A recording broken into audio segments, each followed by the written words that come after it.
Sir ಭಾರತೀಯ ಚಿತ್ರರಂಗಕ್ಕೆ ಪರಿಪೂರ್ಣ ಜೀವನ ಮಾಡಿದಂತ ಶ್ರೇಷ್ಠ ಕಲಾವಿದೆ.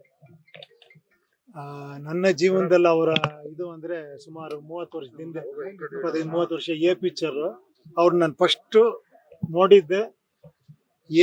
ಸೆನ್ಸಾರ್ ಆಗಿರ್ಲಿಲ್ಲ, ಸೆನ್ಸಾರ್ ಪ್ರಾಬ್ಲಮ್ ಆಗಿ ರಿವೈಸಿ ಕಮಿಟಿಗೆ ಹೋಗಿತ್ತು. ರಿವೈಸಿ ಕಮಿಟಿಗೆ ಪ್ರೆಸಿಡೆಂಟ್ ಅಮ್ಮ.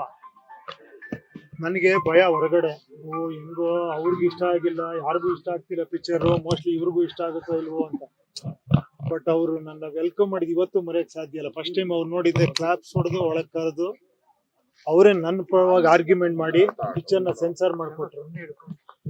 ಮತ್ತೆ ಮನೆಗೆ ಬಂದಿದ್ದೆ, ತುಂಬಾ ಅಪ್ರಿಶಿಯೇಟ್ ಮಾಡೋರು. ಅವತ್ತಿಂದ ಒಂಥರ ನಮ್ಮ ಫ್ಯಾಮಿಲಿ ಫ್ರೆಂಡ್ ತರ. ಅವ್ರ ಮಗಳು ಇಂದು ಅಂತ, ಆಮೇಲೆ ಗೌತಮ್ ಅಂತ ಅವ್ರ ಮಗ, ಆಮೇಲೆ ಸಮರ್ಥ್ ಅಂತ ಅವ್ರ ಅಳಿಯ, ಇವರೆಲ್ಲ ನಮ್ಮ ಫ್ಯಾಮಿಲಿ ಫ್ರೆಂಡ್ ತರ.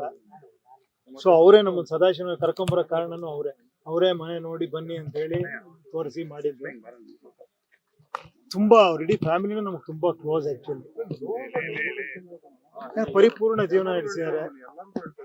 ದೇವರು ಅವ್ರನ್ನ ಕರ್ಕೊಂಡಿದ್ದಾರೆ.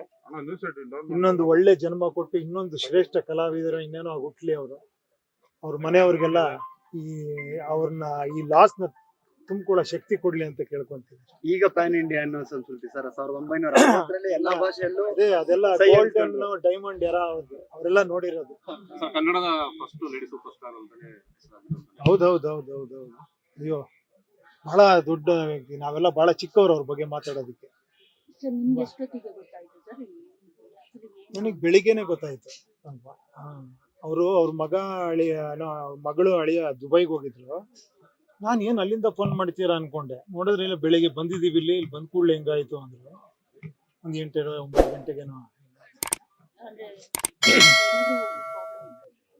ಇಲ್ಲ, ಅದೆಲ್ಲ ನನಗೆ ಗೊತ್ತಿಲ್ಲ.